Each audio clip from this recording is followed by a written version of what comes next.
Alright guys, welcome back to another episode of the All Star Boxing Podcast. Really cool one because it's the first one for the new year 2023, and we have a banger one because we have our main man, the National Coach Performance Pathway Lead, Jamie Pittman. So I appreciate you coming in, bro. You're a busy man doing all your things, really helping all the young kids coming through. We don't know where it's all going to go, but now with the hands of yourself and Coach Paul and all our other coaches as well, we can see that the future is bright for all the young amateurs coming through. So appreciate coming in, man. Yeah, thanks for having me on. It's good to come up and visit and congratulate Paul as well for being a standout coach in the program over the last 12 months.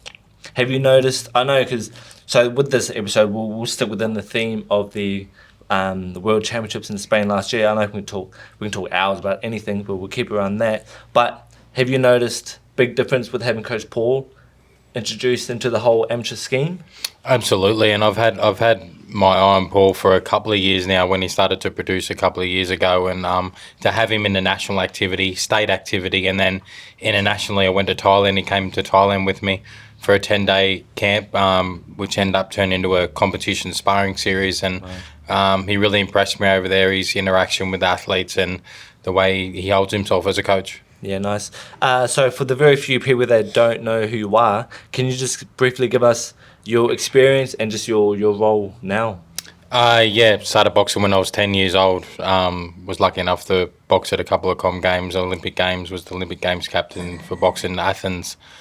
Fought for 2 world titles as a professional, and went into coaching 2011 and had a casual national role from 2014 to 19, and then got the national futures job from 2019 till last year, and then national coach performance pathway lead now, so I'll sit below the high performance coach.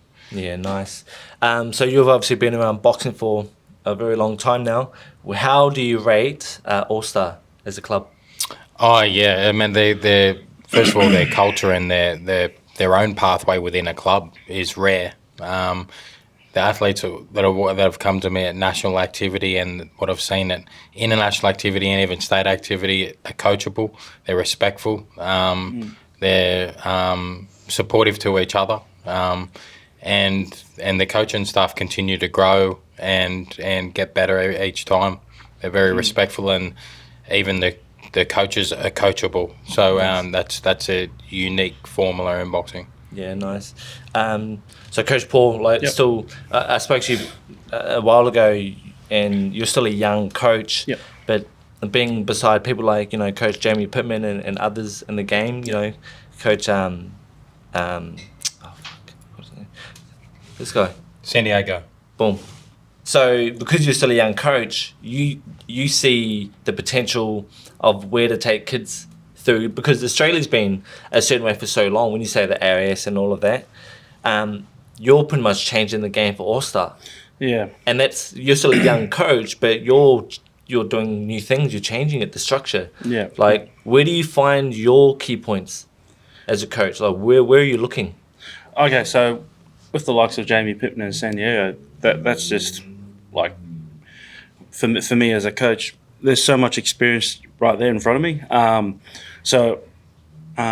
Just with the experience talking to San Diego, more so like with fights and things like that, could be tactics, could be new programs that they're bringing out as well, and just being around Jamie, just little things like being in the corner, listening to what he says, how what tactics he gives, and just the way he goes on about things. It's really good to be a part of. Yeah, nice. I know we can talk for hours about anything, but we'll stick to the world titles. So I can't say this right, La Nucia. Is that right? Yeah, La Nucia. Spain. Near Manila in Spain, yeah. So on the 14th to the 26th November 2022, that was the World Youth IBA Amateur Boxing Championships. So we had 3 fighters, our young Jye Dixon, Chris Evers, and Aaron Grealey. So you were in the 48 kilo division. Yeah. I saw in your division, so you fought that Indian, he won gold. Yeah, he went on to win gold after I fought him in my 3rd fight. Like, when I watched your performance, Australia's not really that far behind. like the world's best. Yeah, and I think people forget that little thing called COVID, and governance-wise in Australia with sport, we'll lock down pretty hard, compared to other countries that were kind of sneaking out doing activity, and Europe's so close to each other that they drive a couple of hours and they're in another country. We're so big that it put us back a fair bit. So I was extremely impressed with the performance considering we just went through COVID and the lack of international experience that we could get over the last 3 years. So what was your build-up to the titles? You had a trip to Thailand? Yeah, I wanted to plan the trip to Thailand before they started an 8-week camp. So planned it about 11 weeks out. So to try and give some development, get to know them, get them to mix in with the high-performance elites, and then come back and start an 8-week camp that's monitored by myself each week on a Zoom meeting with their athlete coach. Try to encourage them to get some bouts during that time, leading into the departure camp, which is only like a 5-day camp at the AS. Give some more education around travel, tighten up some things either technically or mentally, physically with their weight, and then take off. Yeah, nice. And you have to keep a pretty close-knit relationship with the coaches within Australia, like the kids that are on the teams. Yeah, absolutely, and it's something we've probably neglected a bit in the past. I've got a pretty strong relationship with the athlete coaches because they're the ones that produced athletes to come to me, and I need to make sure that what the superstitions are, what the weaknesses are, what the strengths are, how can we work together. I felt as if that worked because I was able to tell Pittman like where most of my athletes were in their prep sort of thing, where they were mentally, physically, and just little things like that. So when by the time he gets them, he kind of knows where they're at. Yeah, nice. So what did it look like when you guys arrived in Spain? What was the layout? Because there's all these countries, all these teams. What was like from day one? What did you do? It's always hard to get used to. Even as a coach, that's my 5th World Championships as a coach. 8 or 9 all up, but it's always a bit frantic the first few days. The lanyards and the IDs, and you have to get check, find where the test scales are. But the first thing is get the athletes back to a sleeping pattern and a training pattern ASAP. So if that takes, we're at the airport stuck there for maybe an hour and a half, and I'm ticking over in my head saying, okay, how do I get them to stick to a structure? Put your gear on now. We're training in the car park at the airport. We'll wait for the bus. Even if they don't feel like it, they're like, oh, they have to push through. Yeah, they have to push through and try to get back to that sleeping pattern, eating patterns. Start to eat at the similar times each day, so your metabolism starts to set in. Your body knows when to get rid of food, and just train to get used to the humidity and stuff like that. And they did it. They did it really well. They stuck by it really well. Did you find that hard? Not really. I felt like I adjusted pretty well to it. Yeah. Were you just excited, just like awake and everything? Yeah, it was pretty crazy. Like once we first got there, it was just saw all the different countries walking around the street, and like you see their tracksuits and everything. It was just like so crazy. I was actually there, type of thing. Were you like, oh, I might find that dude, like trying to size them up? Yeah, you saw your potential opponent straight away. Like I like walked in the door and I saw some guy that was like my weight, and then asking like my friends, oh, is he? I reckon I'll be fighting him, type of thing. And yeah. Yeah, wow. Man, do they look like size difference? I thought like some of them, I could tell they were probably my weight, but some of them like they were one above and they looked like they were my weight. But yeah, it was like about the same height, but you never really know, like because the weight divisions are so close together and stuff. But yeah. How often like were the fights like a day apart, 2 days apart? Yeah. Usually 2 days at the start of the competition. It gets a bit closer during the end, but it's boxing, so you have to adapt to anything that's thrown at us. So I was like, let's wait for the draw to come out, because what happens if you box one day and they decide to put it the next day? Never usually happens, but you have to adapt in boxing. And as a coach, and especially a lead coach to World Championships, you have to think what the worst could happen would be they box tomorrow. So we make sure that we wait to see the draw, make sure that we've got everything in place ready to go. Man, so what time would the fight start? So weigh-in is in the morning still? Yeah. Weigh-in, everyone weighs in? 8 to 9, and then the 1 o'clock, 2 o'clock start, and then a 6 o'clock start. Man, and then even after that, all the Well, there coaches... was 3, sorry, because it was the most recorded nominations for any Youth World Championships in the past. This was the record? Yeah, so most participants. So I think it was like 600 or 599, I think it was. So the busiest World Championships in a long time or ever as a youth. Wow. Recorded. They had 3 sessions the first 3 days. So it was like 11, so 2 and multiple 6. rings at once? 2 rings. Okay, yeah, wow. And then when the draw comes out and, you know, your boys are fighting, so we'll clear this photo. So who all went to Spain? We've got Jye is the lightest male. We've got Samuel K from Victoria. Which one's that one? Boom. He would be in front of Craig Evans, next to Jye. That one. Oh, so so lightest, and then that one. Yep. Yep. And then we had Craig Evans at 57. Yep. 60 Aaron Grealey. Yeah. Then we had Jesse Bolt, one in the middle with his fists together. That one. Oh, there. In the middle, yeah. Oh, okay. Then we have Seth, Jericho at the back next to Craig.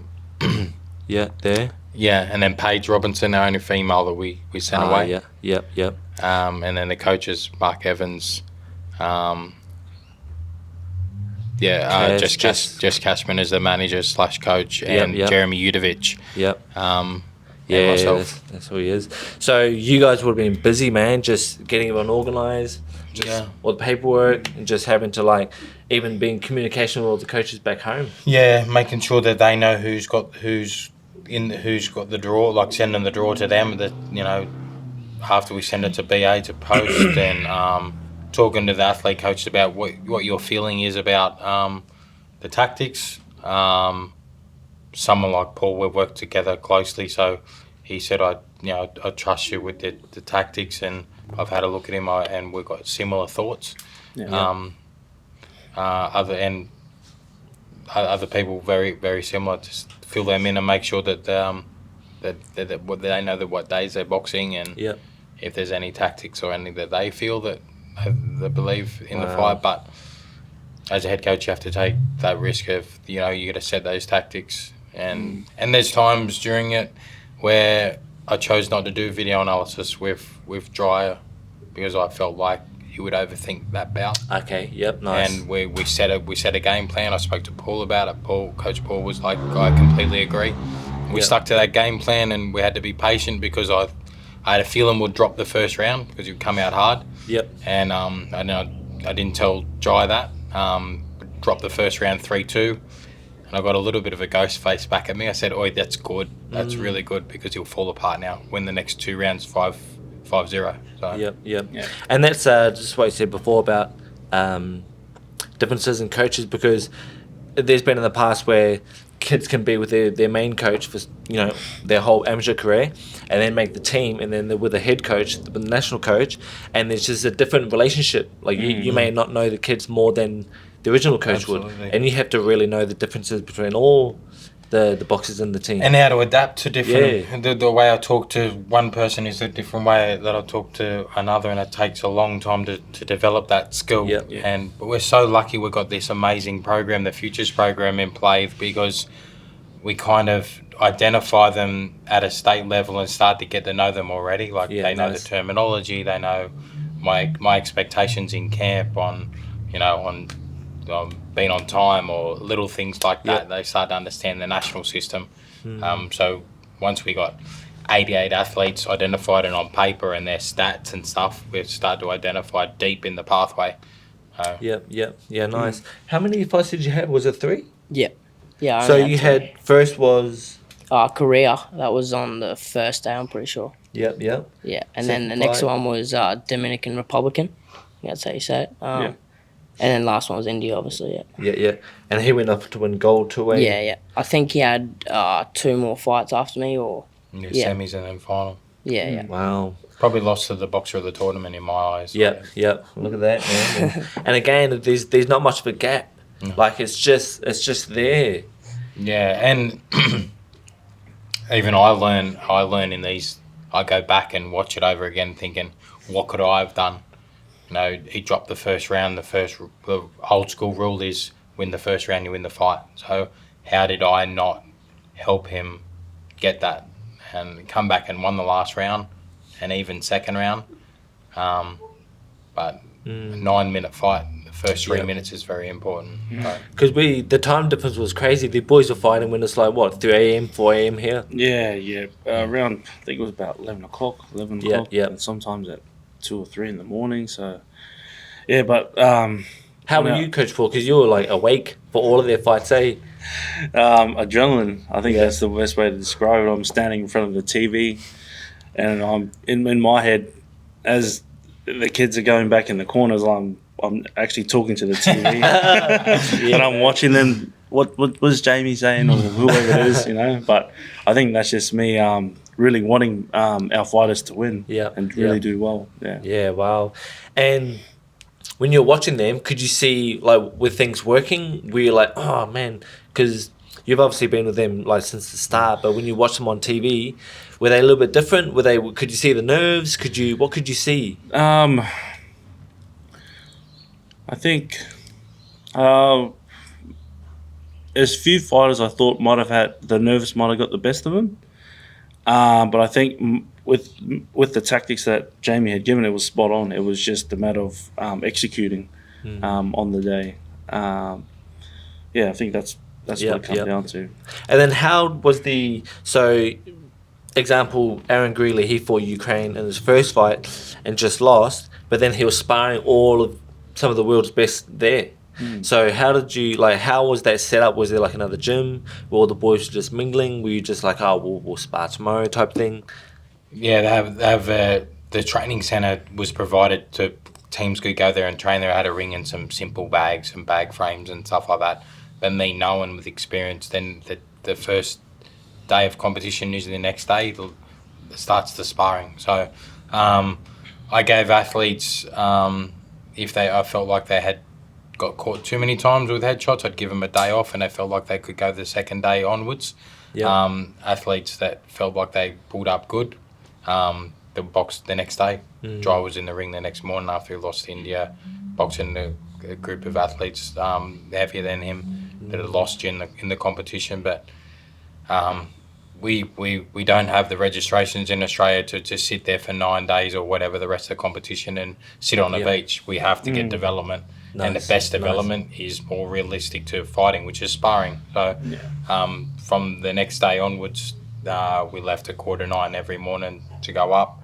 The whole lot of the boys, unless you're boxing that night, came up, even if you couldn't spar because of an injury or some kind of, felt like you had too many headshots the night before. You're still mandatory to come and watch and support the boys and girls.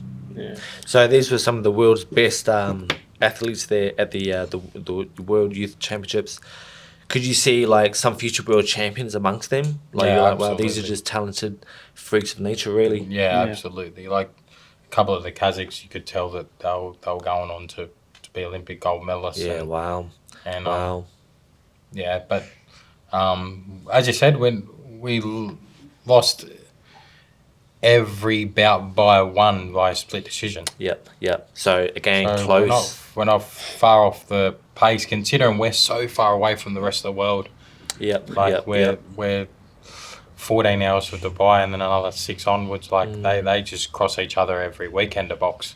So. And then how would you, because I've been in the boxing game for a decade as well, and I've seen, past fighters, Damon Hooper, all of them go over there and, world level. And then I see these young kids that are just like natural guns, but it's the programs and the development squads that are going to get them to the next level. Boxing each other. We need to fight each other. Yeah. Regularly. It's the registrations have gone down, which means it doesn't matter if you box someone before, box them again, box them every weekend. If they're the only person in your state, box them every weekend. Try different tactics, deliberately lose fights so you can come back and win the next fight. Like it's we need to box each other. Yep. And we just don't have the population. Like Australia's is just an island in the middle of the ocean. You know, you got Europe and you got neighbouring countries. Yeah. We just don't have the resources like some of those top countries do. Yeah, absolutely. We're just so far away, and especially for the youth to try and choose those gaps during school holidays. Of course, their education is very important, so it's impossible to get to and back from Europe. Yeah. So it's such a long way. So we have to box each other regularly. We need more competition, which means we need more funding, which means it comes from results. So we need results to get the funding to take them overseas. So hoping to take likes of Jye and the youth and juniors to international competitions this year. Nice. Mexico, we've got Junior Worlds back, which is fantastic for not just us, but the rest of the world to start developing juniors early. Yep. And try to get to Asia more, because that's the Asian countries. It's closer. Cost effective and less time away from school or. I think that was a good thing that Junior Worlds come back as well, because now it's given more of the juniors a reason to try and, obviously it's more of a stepping stone as well, try and better themselves, development. They've got a goal now. You don't have to wait as long as going to youth anymore. So that's good that's come back. Yeah, nice. What did you take away from your experience at the Youth World Championships? I felt like the main thing that I actually got out of the experience was all the sparring, just all the different opponents from there. They all What countries did you spar against? And with those countries, did you find that they had different styles, different tactics? Yeah. A lot of them box differently, with their different countries. Obviously Japan and all that. They would just box how you'd think they would from Japan, and they were the hardest ones. Japan, Puerto Rico, Korea. Oh, not Korea. Sorry. What made them Ukraine. hard? Just the style? Were they aggressive? Was it their style? It was mainly just they were just really good at the basics. They weren't some too crazy. It was just their jab and their straight punches, their fundamentals. Everything was just really tidy and sharp type of thing. Yeah. And that would have been just another eye opener for you. Well, where can you clean up? After seeing some of the other countries, and these are the elites of those countries for that age. You would have taken away some valuable lessons, man. Sorry. What was the most common thing that you found, with the real top countries? What was the most common tactical thing that they were using? I'd say it's mainly their jab and foot defenses type of thing. Yeah. They were all really had a good jab. Mainly the Japan, Puerto Rico are the same ones, but they had real good straight punches and jabs and counter punches and everything. Yeah. I think the pace as well. I was fortunate enough to spend 3 or 4 weeks with Billy Walsh, former head coach of Ireland and the head coach of USA at the moment, and he said the Olympic pace, podium level Olympic pace, is 4 to 5 seconds to get shots off. Wow. Where you're looking at national level, unless you're a good counter boxer, 8 to 10 seconds. The pace is a lot higher at that level. Yeah. And they just, because they've got different styles in front of them every weekend, they've got different countries and they can adapt universally to any style at any time. But the pace for me was at a world standard. Yeah, Yeah, nice. And were you still, like you said, a student, being there, just extracting, absolutely. And of course, everyone's rivals or whatnot, but was there still some sense of, coaches coming together and just communicating and talking? Yeah, there was still, I don't share a lot, of course, but there was lots of communication around setting up the sparring, which usually takes good 20 minutes because of the language barriers, to set up sparring and what's available and what day and all that. But it's always, boxing's always good connectivity, I guess, with the coaches, and as much as it was like the doghouse in there when it was going, when it was full on, people were hitting after the bell and laying on the getting each other in headlocks on the ground. It was full on, full on 4 or 5 partners in a ring with no space, not caring like hitting the Just wrong knocking person, into each other. hitting the Just wrong hitting person. Like, that's funny, eh? It's crazy, but the strong survive. But Yeah, and then just seeing that them going so hard, and then being getting photos and that after. So, yeah. Wow, Um, wow. Well, that's what the sport is, eh? Like Absolutely. you need some kind of bite inside you. But at end of the day, everyone's still kind of just friends. We all kind of understand each other.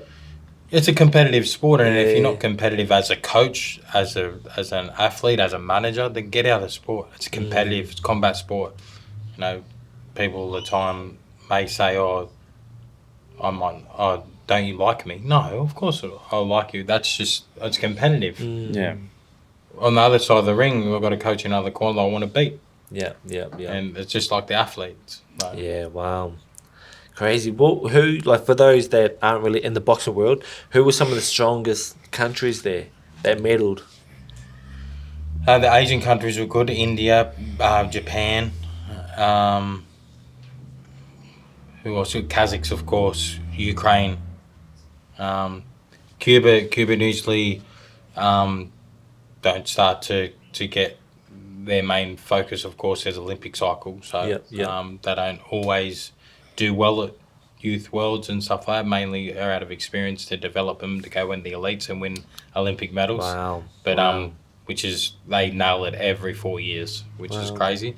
But yeah, standouts: Japan, Brazil, India. Wow, man. So, when did you start coaching? 2011 Yeah. to now. Like, where do you see yourself and the team?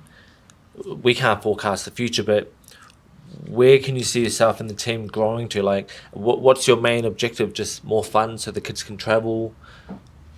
To transition into the elite program Yep. quicker. So we've had multiple world champions under 18, 19 in Australia, and people don't know wow. Yeah, that. But we've never had a world champion in the amateur system. So the goal is to transition them earlier, give them more experience prior to getting in the high performance program. And hopefully keeping them engaged in that program for 2 Olympic cycles, so we can get some quality medals at a World Championships and Olympic Games, and nice. yeah, Worlds and Olympic medals was what that's the benchmark. Yep. And like you said, we're not that far, but it's just that extra little nudge that the kids need, eh? Yeah. So wow. Proud of the boys that went over to Spain. Yeah, definitely. Really proud of the boys of how they conducted themselves in and out the ring. I've been getting good feedback from Jamie, obviously, just with their performance and how they fought, sparring, and just things like that. So yeah, Nice. really proud. Nice. Yeah. Looking forward to the future. Yeah, definitely. Just wait for this next year to hopefully get a medal. Yeah. Because what was your rank? I think I got number 5th. Fifth in the world. Yeah. Crazy. Jye Dixon, world number 5. That's so cool. Three finished in the top 10. So Yeah. Craig finished the top 10 as well. So Man, and you can now carry that with you wherever you go, you know? Crazy. So would you say this was a strong team compared to the past? Are the teams getting better? yeah, strong team. Considering, like I said, the most experienced team I think has ever gone away to a World Championships. Yep. Because of COVID, we had the most in the team. Craig was the most experienced and Jye, and then we had people there that had 11 of 14, 15 fights, like going to a World Championships boxing Yeah, against wow. boxers that had 100 Okay. plus fights. One of the most inexperienced teams to have gone away, or the most inexperienced team to have gone away, and all performed well. Yep. Above expectations from myself, because, as I said, we were locked down for 18 months, 2 years, and we lost so many registrations during that time to be able to box each other. So, yeah, that's why I had to wrap as much support as I could around them, with taking them to Thailand first, getting them some bouts over there, some competition sparring bouts, put them in a different country. Yep. I think that preparation really helped the guys at All Stars as well. Yeah. Just being over there, seeing different style and things like that, being in a different country, and then I think they had the confidence when they came back to be like, all right, I actually deserve to be here, sort of thing, and Yeah, that was nice. good preparation for them. Yeah, cool. So what's coming up this year? In 2 weeks, we've got a 5-day national camp at the AS. Coach Paul's come in to support me with that. I've got the world's team and 5 standout junior boxers that I believe will be podium potential for the World Championships in November in Mexico. Yeah, two internationals for the youth and juniors this year. Hopefully get to there's a couple of European tournaments at junior and youth in it, male and female, so it'd be good to get over there before they transition into the elite program 2024. And Craig transitions to elite this year, so I've told him I've told him my expectations of him when he gets back from America, who I'd like him to box and start testing himself as an elite. So. Nice. Well, cool. Thanks for coming in, bro. I know you're a busy man, and where do you live? ACT? Yeah, ACT. Yeah, cool. Everywhere. And Coach Paul was saying you're in Brisbane just for a couple of days. Yeah, come up here and had a chat. I had to meet with San Diego and the QAS, and then we offered their come in here. It's hard to turn down. One of the most respected clubs in the country, so it was good, and thanks for having me on. Nah, cool, man. And I'm proud of your work, Jye, so keep it up, man. You're at a young age, but you've got the right guidance beside you. You know, All-Stars rising, and you've got some of the, the head coach coming in and, helping us out. So appreciate all you guys for coming in. And Coach Paul, you're the man, bro. I call this guy Coach, Coach of the Year, so he's coming through, bro. Yeah, 2 of them. We got one. Benny got Professional Coach of the Year, and then crazy. And Paul got the Olympic Style Coach of the Year in Australia. That's crazy. I want to read that. So, Coach Paul, Outstanding Coach Award. I'll read this out. Jamie Pittman quoted, "Paul has been an amazing support for the National Futures Program in 2022, producing multiple state and national champions and 3 World Youth Representatives. Paul supported every state Futures camp, was a support coach for a national camp at the AIS, and assistant Australian coach for the International Youth and Elite Futures Camp in Thailand. Coach Paul is a massive asset to the program, and I thank him for his support." I'm excited to see where you go, bro. You're a scientist. Like you come into the gym, you're just getting it all done, and you can see the results around you. Yeah. So I'm pretty sure Coach Jamie can really see them coming through too. So I'm excited to see where you guys go in the next 5 years. So good hands, bro. So thanks for coming in. Appreciate it, bro. Thank you. Awesome. Good work.